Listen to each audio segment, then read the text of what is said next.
आप सभी का पुनः चलवी डिजिटल क्लासेज में स्वागत है। केमिस्ट्री का अगला वीडियो है जो परीक्षा संबंधित बहुत ही इम्पोर्टेंट है, आपको बोर्ड परीक्षा में 100% अंक दिलाने में बहुत ज़्यादा मदद करेगा। देखिए इसका पहला क्वेश्चन है,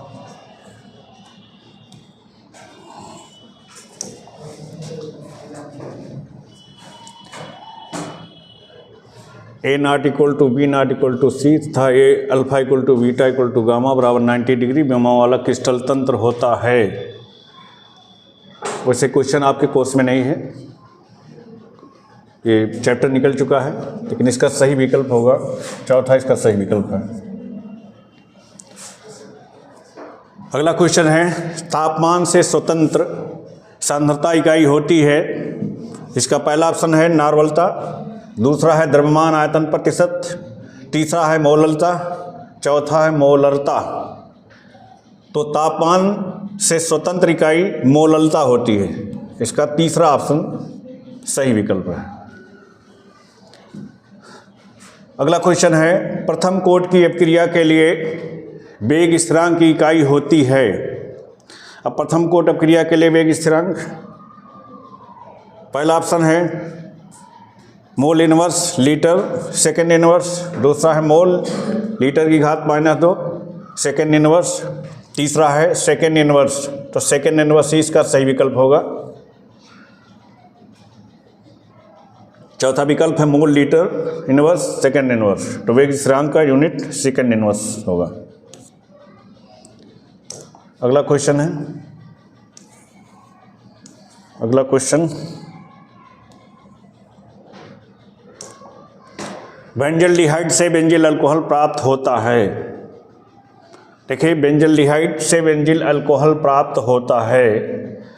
तो बेंजल्डिहाइड एक ऐसा एल्डिहाइड है जिसमें अल्फा हाइड्रोजन उपस्थित नहीं होते हैं। जैसे हमारा ये बेंजल्डिहाइड है, इस बेंजल्डिहाइड में CHO बेंजीन रिंग पर लगा हुआ है, इसको कहते हैं बेंजल्डिहाइड में। ये क्रियात्मक समूह के जस यहाँ पर इस कार्बन में हमारे अल्फा हाइड्रोजन उपस्थित नहीं है, इसलिए ये कौन सी क्रिया को व्यक्त करेगा? ये संघनन क्रिया को, एल्डोल संघनन नहीं व्यक्त करेगा, एक काइनेजारो क्रिया को व्यक्त करेगा। सेकंड है गाटरमान कॉक क्रिया द्वारा, क्लीमेंसन अपचयन द्वारा। तो एक काइनेजारो क्रिया इसका सही ऑप्शन होगा, क्योंकि जिसमें अल्फा हाइड्रोजन नहीं होते हैं वो एल्डिहाइड या कीटोन काइनेजारो क्रिया प्रदर्शित करते हैं, और इसमें एक एल्डिहाइड के अणु का ऑक्सीकरण होता है, दूसरा अपचयन होता है। जब इसका अपचयन होगा तो हमको ये बेंजिल अल्कोहल प्राप्त होगा। इसके अपचयन द्वारा हमको बेंजिल अल्कोहल प्राप्त होगा, इसलिए काइनेजारो क्रिया इसका सही ऑप्शन होगा। इसका अगला क्वेश्चन है, हिंसबर्ग अपकर्मक होता है। बेंजील, पहला ऑप्शन है बेंजीन सल्फोनिक अम्ल, सेकेंड है बेंजीन सल्फोनिल क्लोराइड। तो इसका सही ऑप्शन बेंजील सल्फोनिक क्लोराइड होगा। C6H5SO2Cl, ये हमारा बेंजीन सल्फोनिल क्लोराइड का सूत्र है, जो हमारा हिंसबर्ग अपकर्मक के नाम से जाना जाता है। चलिए अगले क्वेश्चन की ओर बढ़ते हैं। अगला क्वेश्चन है,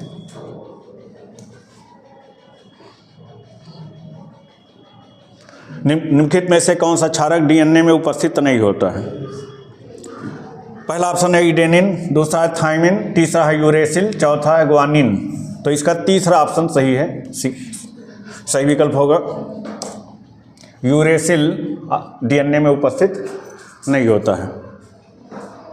RNA में थायमिन उपस्थित नहीं होता है, DNA में यूरेसिल उपस्थित नहीं होता है। अगला क्वेश्चन इसका है,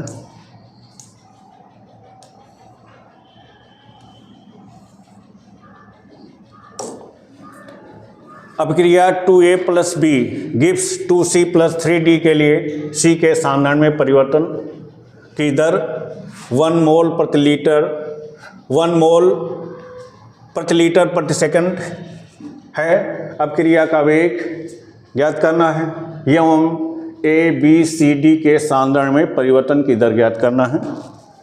अब देखिए हमारी दी हुई अपक्रिया क्या है, हमारी दी हुई अपक्रिया है 2A + B दे रहा है 2C + 3D, ये हमारी दी हुई अपक्रिया है।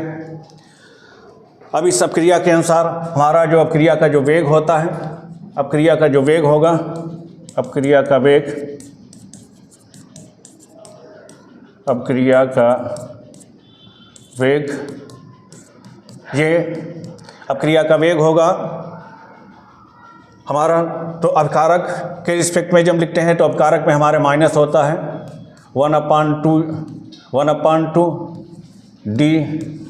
dA/dt, b के लिए होगा बराबर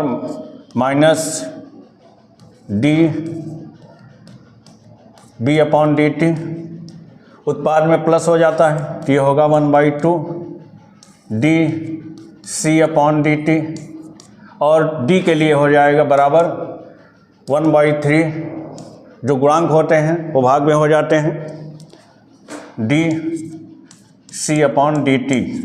ये हमारे अपक्रिया के वेग के लिए ये प्रत्येक अपकारक और उत्पाद के लिए दरें होंगी।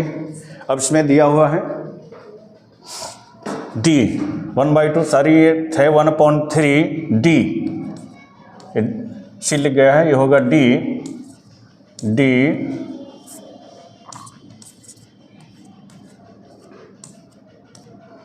1/3 dD/dt, तो ये हमारी अपक्रिया की दर होगी। अब देखिए इसमें दिया हुआ है C के सांद्रण में परिवर्तन की दर 1 मोल है, तो अपक्रिया का वेग, अपक्रिया का वेग किसके लिए दिया है, C के लिए दिया है, तो C में अपक्रिया का वेग क्या बन रहा है, ये हमारा बन रहा है 1/2 dC/dt, तो 1/2 dC।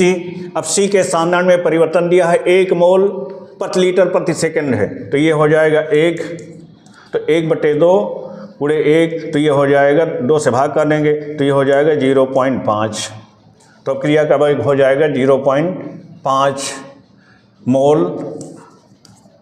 Mole litre inverse second inverse, ये हमारा अपक्रिया का वेग हो जाएगा। उसके बाद फिर पूछ रहा है A, B व D के सांद्रण में परिवर्तन की दर ज्ञात कीजिए।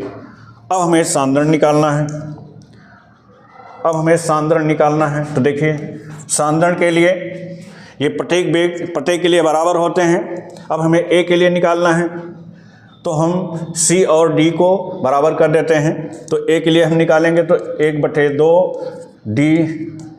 dA/dt, C के बराबर कर देंगे, बराबर हमारा हो जाएगा 1/2 dC/dt के बराबर। अब 1/2 दोनों में कट जाएगा, तो dA/dt, तो dA/dt बराबर dC/dt, और dC/dt के लिए हमारा दिया हुआ है 1 मोल, तो ये हो जाएगा 1 मोल प्रति लीटर प्रति सेकंड। ये हमारा D के सांद्रण की दर हो जाएगी, A के सांद्रण की दर हो जाएगी। इसी तरह से हमको B के सांद्रण की दर निकालनी है, B के सांद्रण की दर निकालनी है, तो B की तुलना अब हम कर देते हैं, फिर C से कर देते हैं, तो ये हो जाएगा हमारा dB/dt बराबर हो जाएगा हमारा 1/2 dC/dt के, तो 1/2 dC/dt ये हमको दिया हुआ है 1 मोल के बराबर, 1 मोल, तो इस तरह से हमारा हो जाएगा 1/2 × 1, तो ये हो जाएगा 0.5 mole litre inverse second inverse. अब हमको निकालना है, तो ये हमारा D का सांद्रण की दर हो गई, B के सांद्रण की दर हो गई, ये हमारी A के सांद्रण की दर हो गई। अब हमको ज्ञात करना है D के सांद्रण की दर। अब D के सांद्रण की दर के लिए, D के सांद्रण की दर चलिए यहाँ निकाल लेते हैं, तो D के सांद्रण की दर हो जाएगी हमारा, D के लिए हमारी अपक्रिया दर है, D के लिए अपक्रिया दर हमारी होगी 1/3, ये हमारी होगी 1/3 dB अपॉन डी टी बराबर 1/2 D C upon D T, D C upon D T. तो D B upon D T हमारा हो जाएगा डी बी, बी में बी की क्रिया दर बराबर हमारी हो जाएगी, ये 3 पक्षांतरित करेंगे तो हो जाएगा 3/2 डी सी बटे डी टी। सी के सांद्रण की दर ये बराबर हो जाएगा हमारा 3/2 और सी के सांद्रण की दर हमको दी हुई है 1, तो ये हो जाएगा 1। इस मान को हल करेंगे तो ये हो जाएगा 1/5। 3 को 2 से भाग करेंगे 1.5 आ जाएगा। तो बी के सांद्रण की दर हमारी हो जाएगी 1.5 mole litre inverse second inverse. इस तरह से हमारा अपक्रिया का वेग 0.5 हो जाएगा, 0.5 मोल लीटर इनवर्स। ए का सांद्रण हमारा हो जाएगा 1 मोल लीटर इनवर्स, बी का सांद्रण हमारा हो जाएगा 0.5 मोल लीटर इनवर्स और डी का सांद्रण हमारा हो जाएगा 1.5 mole litre inverse second inverse. चलिए अगले क्वेश्चन की ओर बढ़ते हैं। तो अगला क्वेश्चन हमारा है स्क्रीन पे। अगला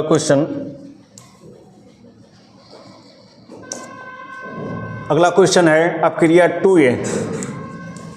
2A हमारा उत्पाद दे रहा है, 2A हमारा बना रहा है प्रोडक्ट, उत्पाद दे रहा है। उत्पाद में A की सांद्रता 10 मिनट में 0.5 मोल प्रति लीटर से घटकर 0.4 मोल प्रति लीटर हो जाती है। इस समय अंतराल में अपक्रिया का वेग ज्ञात कीजिए। अब इस समीकरण के लिए, इस दी हुई समीकरण के लिए हमारा अपक्रिया का वेग होगा, अपक्रिया का वेग बराबर होगा दी हुई समीकरण के लिए। तो 2 है तो 2 ये भाग में चला जाएगा, 1/2 D A upon D T, ये हमारे अपक्रिया का वेग समीकरण होगा। अब इसके लिए हमारा दिया हुआ क्या है 1/2, 10 मिनट में समय हमारा 10 मिनट दिया है।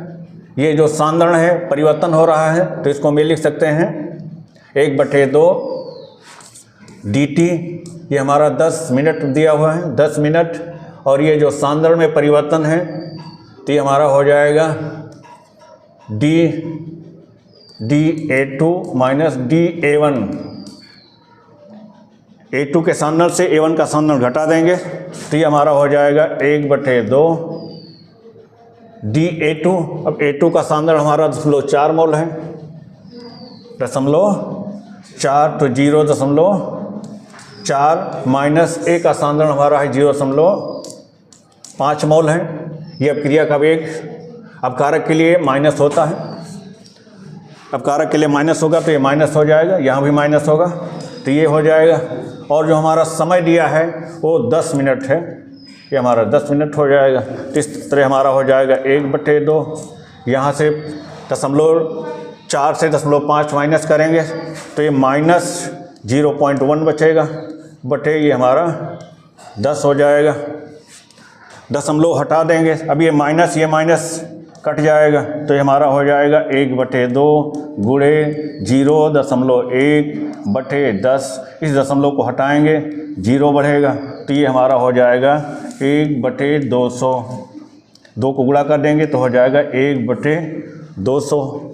अब 200 से हम 1 को डिवाइड कर देंगे तो 200 से 1 को डिवाइड करेंगे, 0 लगाएंगे, 0 बढ़ेगा, अभी भी छोटा है, फिर 0 बढ़ा है, यहाँ 0 बढ़ेगा तो यहाँ भी 0 बढ़ेगा, अभी भी छोटा है, यहाँ 100-200 है तो 1 0 यहाँ बढ़ाएंगे, 1 0 और बढ़ाएंगे। अब ये जाएगा 2 पंची 5 बार चला गया। इस तरह से ये हमारा हो जाएगा 0.005, ये हो जाएगा mole litre inverse second inverse. इस तरह से अपक्रिया का वेग हमारा हो जाएगा 0.005 mole litre inverse second inverse. ये हमारा अपक्रिया का वेग होगा। नोट कर रहे हैं तो नोट कर लें या स्क्रीनशॉट ले लें। चलिए अगले क्वेश्चन की ओर बढ़ते हैं। अगला क्वेश्चन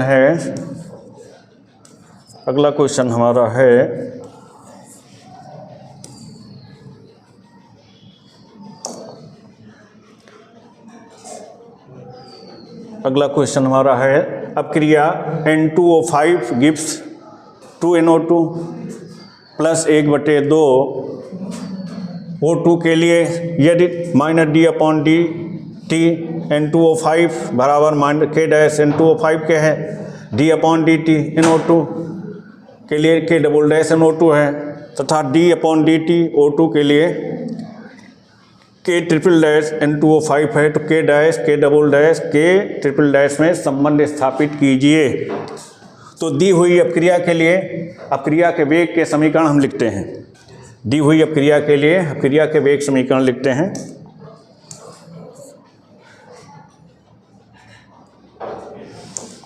तो दी हुई अपक्रिया के लिए अपक्रिया का वेग, तो अगर देखेंगे तो अपक्रिया वेग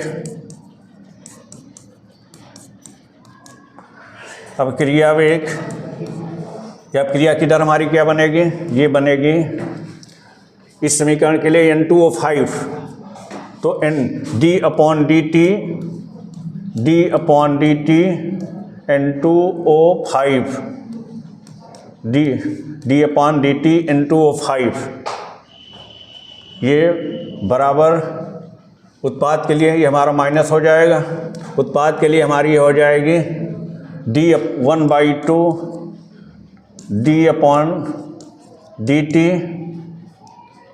d/dt NO2 active mass NO2, फिर बराबर ये हमारी 1/2 दी है, तो 1/2 करेंगे तो 1/2 2 ऊपर चला जाएगा, तो ये 2 टाइम्स हो जाएगा d/dt और O2 का सांद्रण सक्रिय द्रव्यमान O2। ये हमारा अपक्रिया का वेग समीकरण बनेंगे। अब हमको जो दिया हुआ है ये अपक्रिया के वेग आपस में बराबर होंगे। अब हमको जो दिया हुआ है वो दिया है -d/dt N2O5 का सक्रिय द्रव्यमान बराबर हमारा दिया है K डैश N2O5। फिर दूसरा समीकरण हमको दी है d/dt सक्रिय द्रव्यमान NO2 बराबर हमारा दिया है K डबल डैश N2O5। फिर हमारा तीसरी दी हुई है d/dt O2 का सक्रिय द्रव्यमान बराबर हमको दिया है K ट्रिपल डैश N2O5 ये हमको दिया हुआ है। अब अपक्रिया के वेग से अगर इनकी हम तुलना करें तो -d/dt N2O5 का सक्रिय द्रव्यमान हमारी दी हुई अपक्रिया के वेग के बराबर है। दूसरे की अगर हम तुलना करें तो d/dt NO2 K double dash N2O5 के बराबर नहीं है। इसमें हमारा अपक्रिया का भाई 1/2 आ रहा है, तो यहाँ पर हम 1/2 लगा देते हैं। यहाँ पर हमारा 1/2 हो जाएगा, तो 1/2 हमारा यहाँ पर भी हो जाएगा। इसी तरह से अगर यहाँ पर हम तुलना करें अपक्रिया के वेग की, तो ये हमारा 2d/O2/dt है, तो यहाँ पर हमारा 2 नहीं लगा हुआ है। तो इसलिए कि अगर यहाँ पर भी हम 2 कर दें तो हाँ 2 का गुणा यहाँ पर भी कर दें। इस तरह से ये हमारे लेफ्ट साइड के अपक्रिया वेग आपस में बराबर हैं। लेफ्ट साइड के अपक्रिया वेग आपस में बराबर हैं, इसलिए राइट साइड के अपक्रिया वेग आपस में भी बराबर होंगे। इस प्रकार हम बाएं और दाएं पक्ष की तुलना कर देते हैं। बाएं व दाएं पक्षों की तुलना करने पर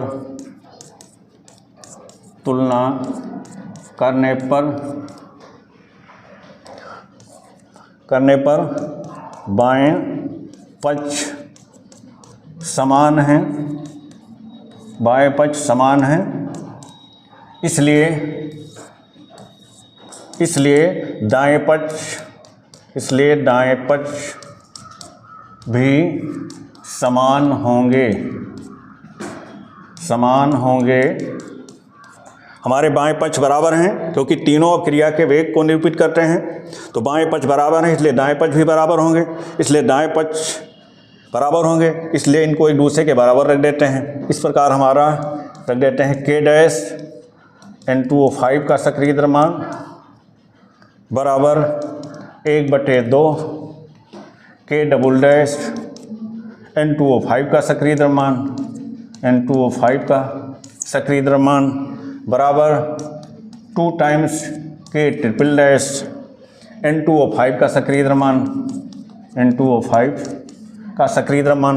अब N2O5 का सक्रिय द्रव्यमान तीनों में है, उसको हम हटा देते हैं, तो इस तरह से हमारा ये हो जाता है K डैश, ये बराबर हो जाएगा K डबल डैश बटे 2 बराबर ये हमारा हो जाएगा 2 K ट्रिपल डैश बराबर हो जाएगा। अब हम इसके नीचे 1 कर देंगे, इसके नीचे 1 कर देंगे, पूरे कैल्शियम 2 हो जाएगा, इसलिए इसको जब 2 से गुणा कर देंगे तो हो जाएगा 2 K डैश अपान 2 बराबर K डैश अपान 2 ऐसे रहेगा। इसमें 2 से गुणा करेंगे नीचे लाने के लिए 2, तो यहाँ हो जाएगा 2 दूना 4 K ट्रिपल डैश अपान 2। अब प्रत्येक हर के नीचे 2 है, इसलिए 2 को हटाने पर ये हमारा बन जाएगा 2K डैश बराबर K डबल डैश बराबर 4K ट्रिपल डैश। यही हमारे संबंध का सूत्र होगा।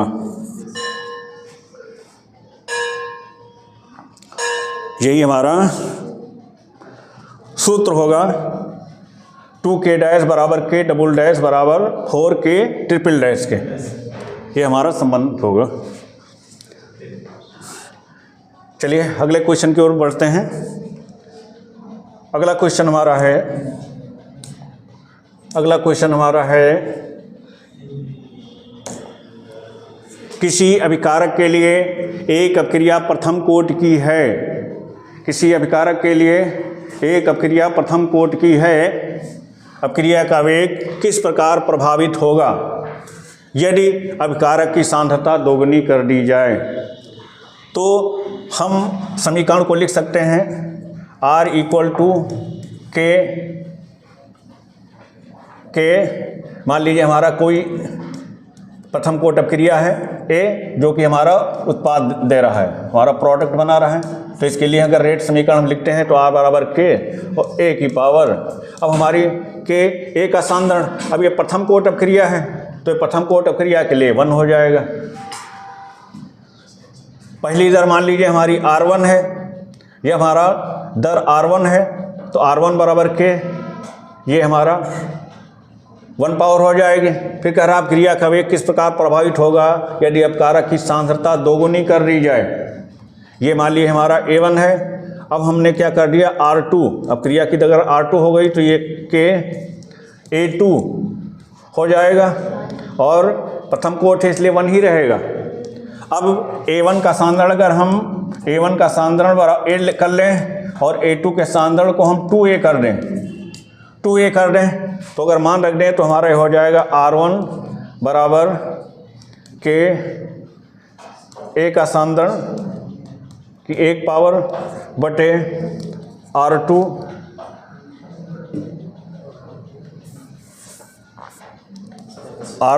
बराबर K।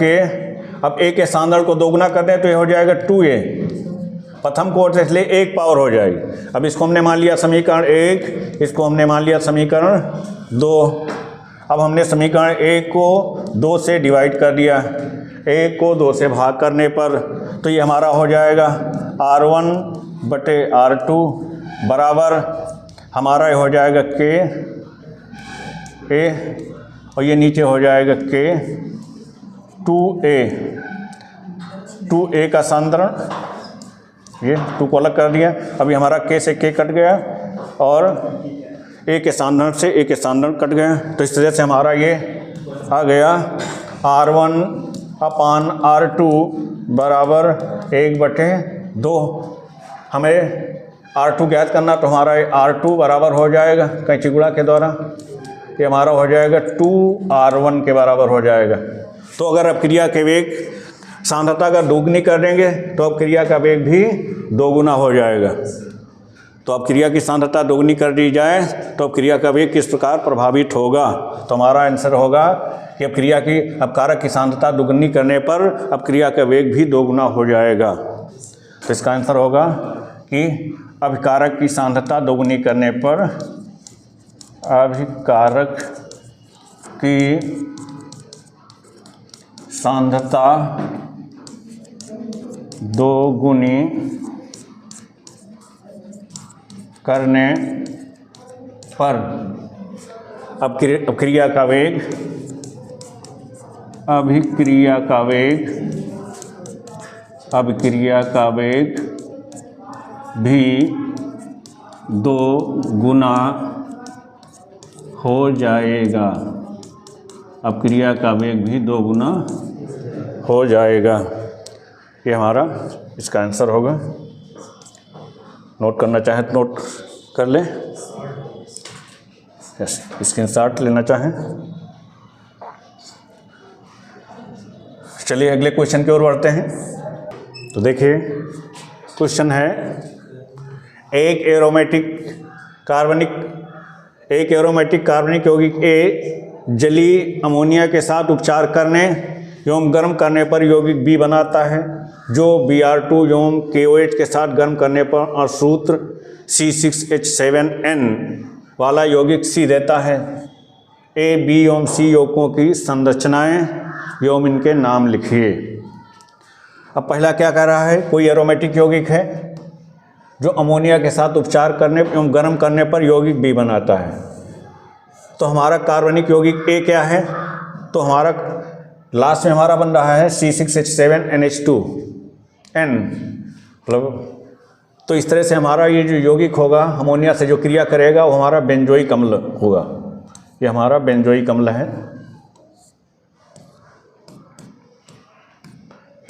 बेंजीन के ऊपर COOH, ये हमारा बेंजोइक अम्ल है। कह रहा जलीय अमोनिया के साथ अब क्रिया करता है। अब देखिए इसकी अगर अमोनिया से हम क्रिया करा दें, अमोनिया से जब हम क्रिया करा देंगे तो अमोनिया इसके साथ ऐड हो जाएगी पास श्रृंखला में। तो इस तरह से हमारा ये बन जाएगा, इस तरह से हमारा बन जाएगा COOH इसके साथ आ जाएगा तो ये बनना हो जाएगा अमोनियम। तो इस तरह से COONH4 बन जाएगा, अमोनियम बेंजोएट हो जाएगा। फिर कह रहा जलीय अमोनिया के साथ क्रिया करता है एक कार्बनिक यौगिक ए, तो ये आपका ये ए हो गया कार्बनिक यौगिक ए, जलीय अमोनिया के साथ उपचार करने एवं गर्म करने पर यौगिक बी बनाता है। तो जलीय अमोनिया के साथ क्रिया करेंगे तो हमारा ये बनेगा। फिर कहते हैं कि गर्म करने पर, अब इसको जब हीट हम कर देंगे, इसको जब हम गर्म कर देते हैं तो गर्म करने पर क्या करता है, बी बनता है। अब ये जो यौगिक बनेगा वो बी होगा। अब देखिए गर्म करेंगे तो क्या होगा, गर्म करने पर यहाँ के 2 अणु H के और 1 अणु O का निकल जाएगा पानी। तो यहाँ पर हमारा बचेगा जिंक के बेंजीन रिंग पे हमारा बचेगा CONH2 बचेगा, बेंजामाइड बन जाएगा और पानी का अणु माइनस हो जाएगा H2O। इस तरह से ये हमारा बी अणु हो गया। तो ए अणु था, अमोनिया से क्रिया किया, हमारा ये बना, इसको हमने गर्म किया तो हमारा बी हमको मिल गया, बेंजामाइड हमको मिल गया। फिर कह रहा है जो Br2 KOH के साथ गर्म करने पर अणुसूत्र C6H7N वाला यौगिक C देता है। अब देखिए इसकी क्रिया हमको करानी है, ये हमारा CONH2 की क्रिया हम कराएंगे Br2 प्लस KOH के साथ। Br2 और KOH के साथ जो क्रिया होती है वो हमारी हाफान ब्रोमोएमाइड अपक्रिया होती है। Br2 अगर क्षारीय माध्यम में KOH अन्य वजह से क्रिया कराते हैं तो वो हाफान ब्रोमोएमाइड अपक्रिया के नाम से जानी जाती है। अब इस हाफान ब्रोमोएमाइड अपक्रिया क्या करती है, जो भी हमारा कार्बनिक यौगिक होता है उस कार्बनिक यौगिक में एक कार्बन को कम करने का कार्य करती है। इसलिए इसको बोलते हैं हाफमैन डिग्रेडेशन कार्बन की एक डिग्री को घटा देती है। अब देखिए Br2 KOH से क्रिया करेगा तो क्या होगा, आपको हम बता रहे हैं। जैसे हमारा ये Br2 है, KOH है। अब KOH के यहाँ पर हम 4 अणु लेते हैं। जब 4 अणु ले लेते हैं तो 2 के Br के साथ 2 के Br बना देते हैं, 2 के Br बना देते हैं। यहाँ 4 OH हो गए। अब 4 OH, 2 OH होने पर एक पानी बनता है, एक वो बचता है। फिर अगला वो 2 OH लिए, फिर एक पानी बन गया, तो 2 हमारे पानी बन जाते हैं। तो 2 हमारे पानी बन गए, 2H2। 2 हमको फ्री मिल जाते हैं। ये हमारे 2 वो इस C से मिल करके, जो CO है ना, इस CO से मिल करके कार्बोनेट मूलक में कन्वर्ट कर देते हैं। कार्बोनेट मूलक के साथ कन्वर्ट हो करके यहाँ पर 2 K बचे हुए हैं, उसके साथ जुड़ करके बना देते हैं K2CO3 बना देते हैं, K2CO3 बना देते हैं। इस प्रकार यहाँ से पूरा कार्बोनिल समूह जो है वो निकल जाता है। बेंजीन रिंग पे केवल NH2 समूह बचता है। इस तरह से ये इसको अगर हम ये 4 कर देते हैं तो ये हमारा बन जाएगा, यहाँ का जो कार्बोनिल समूह है वो निष्कासित हो जाएगा। रिंग पे हमारा NH2 बचेगा और प्लस ये हमारा बचेगा, बन जाएगा 2 के Br बन सकता है, 2 के Br प्लस K2CO3 बन जाएगा प्लस 2H2O बनेगा, 2H2O। इस तरह से ये हमारा जो भी यौगिक होगा वो C होगा। तो कह रहा है ABC यौगिकों की संरचनाएं एवं इनके नाम लिखिए। तो ये की संरचना आपकी हो जाएगी। ये हमारा B है, बेंजामाइड है, और हमारा C ये एनिलीन है। तो इस तरह से संरचनाएं एवं नाम। तो संरचना आपके सामने है, नाम तो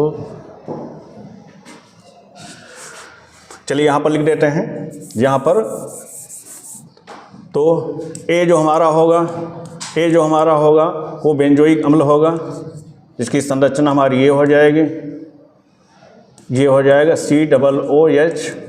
इसको कहते हैं बेंजोइक अम्ल, बेंजोइक अम्ल हमारा होगा। B की हमारी जो संरचना होगी वो सामने बनी हुई है, बेंजामाइड या बेंजीन पे CONH2 लगा हुआ है, बेंजामाइड इसका नाम होगा।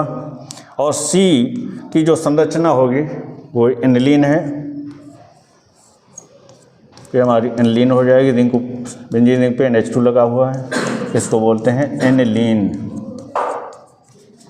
एनिलीन। इस तरह से हमारा क्वेश्चन होगा। तो ये इसकी अपक्रियाएं हो जाएंगी। कहता है यौगिकों की संरचनाएं और नाम लिखिए, तो इसकी अपक्रियाएं हो जाएंगी और ये इनकी संरचनाएं और नाम हो जाएंगे। नोट करिए, नोट करना है तो चलिए अगले क्वेश्चन की ओर बढ़ते हैं। अगला क्वेश्चन हमारा है, अगला क्वेश्चन है, एक एरोमेटिक कार्बनिक यौगिक A CHCl3 क्लोरोफॉर्म तथा KOH के साथ अपक्रिया से B और C देता है, B और C देता है, जिसका जिंक चूर्ण के साथ आसवन करने से D बनता है। D के ऑक्सीकरण से C7H6O2 अणु सूत्र वाला यौगिक E प्राप्त होता है। ABCDE की पहचान कीजिए, प्रत्येक अपक्रिया का रासायनिक समीकरण भी लिखिए।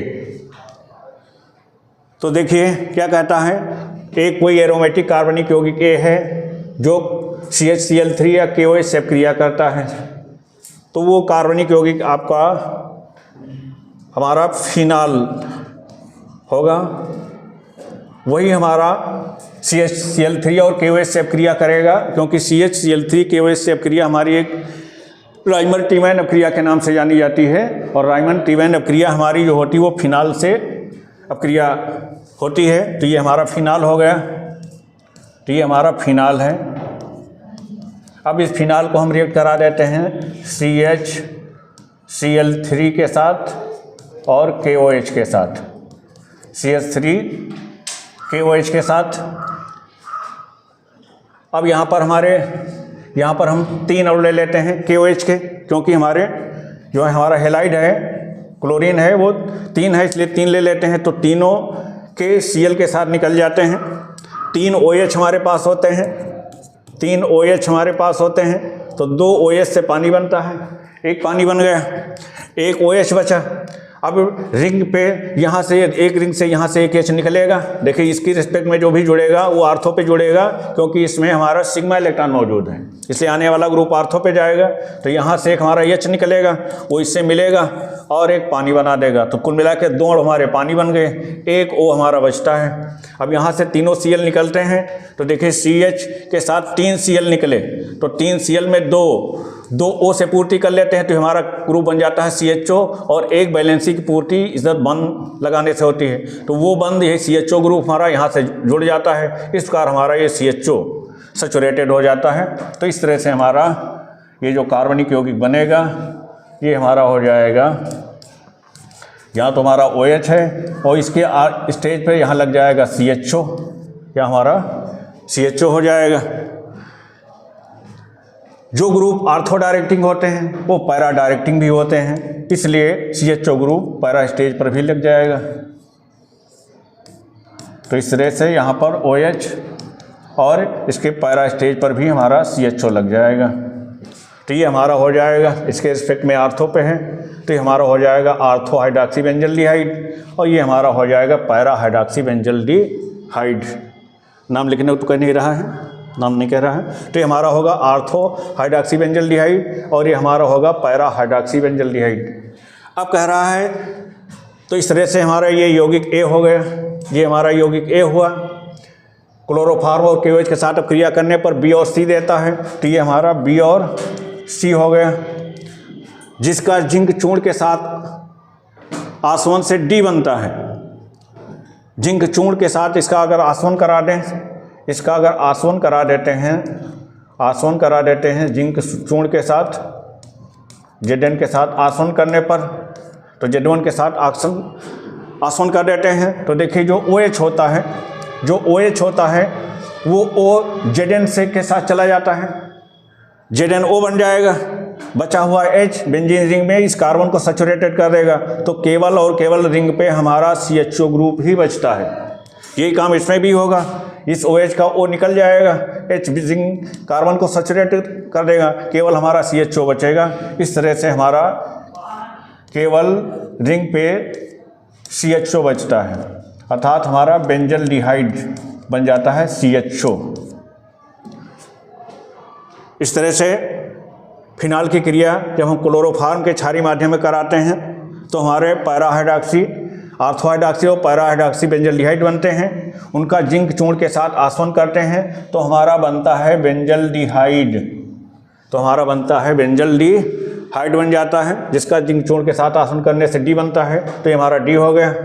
अब D के ऑक्सीकरण से जो हमारा D बना हुआ है, जो बेंजल्डिहाइड बना हुआ है CHO, ये हमारा जो बेंजल्डिहाइड है ये, इसका हम ऑक्सीकरण कर देते हैं, जिसके ऑक्सीकरण द्वारा, अब इसका हम जब ऑक्सीकरण कर देते हैं, ऑक्सीकरण जैसे हमने KMnO4 की उपस्थिति में कर दिया, KMnO4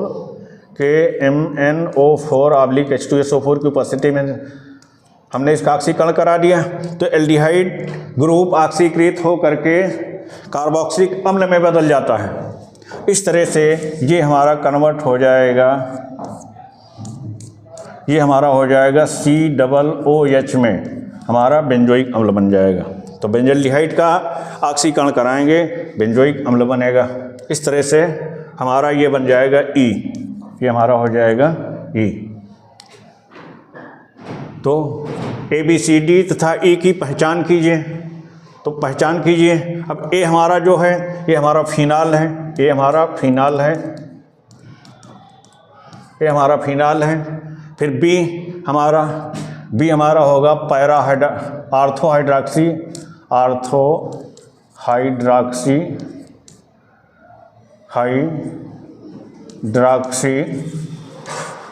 बेंजल्डिहाइड,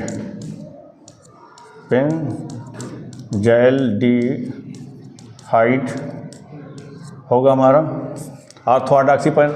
सी हमारा जो होगा वो पैरा हाइड्रॉक्सी हो जाएगा, इसका नाम हो जाएगा para hydroxy, para hydroxy, para hydroxy benzaldehyde, benzaldehyde ये हो जाएगा। डी जो हमारा होगा वो बेंजल्डिहाइड होगा, डी हमारा बेंजल्डिहाइड होगा, बेंजल्डिहाइड होगा। डी का ऑक्सीकरण करा देते हैं तो ई जो हमको मिलेगा ये हमारा बेंजोइक अम्ल होगा, ये हमारा बेंजोइक अम्ल होता है। इस तरह से A B C D E दी हुई अब क्रियाओं के अनुसार बन गए हैं और इनके नाम भी लिखे हैं।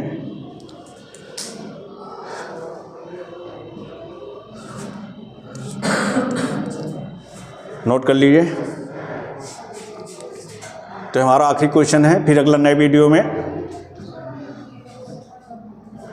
चैनल से जुड़े रहने के लिए चैनल को सब्सक्राइब जरूर करें। धन्यवाद।